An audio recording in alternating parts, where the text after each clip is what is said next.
Oil based perfume use गर्ने, okay Ittar भन्छ नि त्यसलाई, इत्तर अत्तर भनिन्छ नि हजुरको, ओइल बेस्ड। अनि वाइट ड्रेस, वाइट कलरको ड्रेस बढी युज गर्ने। अघि मैले उहाँको कलर पनि वाइट युज गर्दा बेटर भनेको छु अलरेडी होइन। अनि उहाँले चाहिँ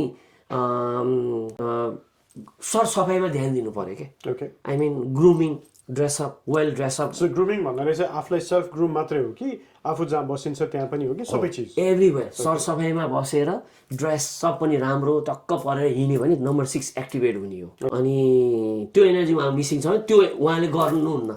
यो 6 नम्बर मिसिङ भने त्यो एनर्जी उहाँलाई त्यो सरसफाइ यस्तो यस्तो कुरामा त्यो उहाँलाई मन पर्दैन। है मेरो जीवन चलेकै छ भन्ने हुन्छ।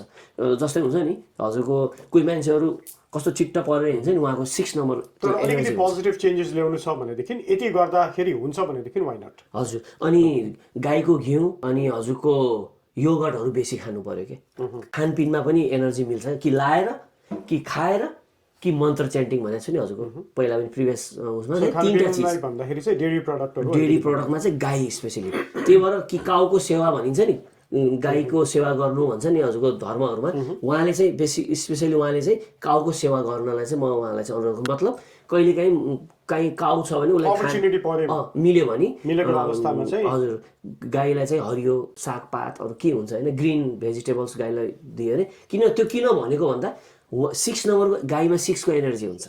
त्यो हामीले लक्ष्मी भन्ने हो। लक्ष्मी भनेको मनी, 6 नम्बर इज वेल्थ। जसको 6 नम्बर मिसिङ हुन्छ उसलाई वेल्थको कमी कमजोरी पनि हुने भयो कि जीवनमा, टाइम लाग्ने भयो कि। अनि उहाँले गाईको सेवा गरेर के मिल्छ,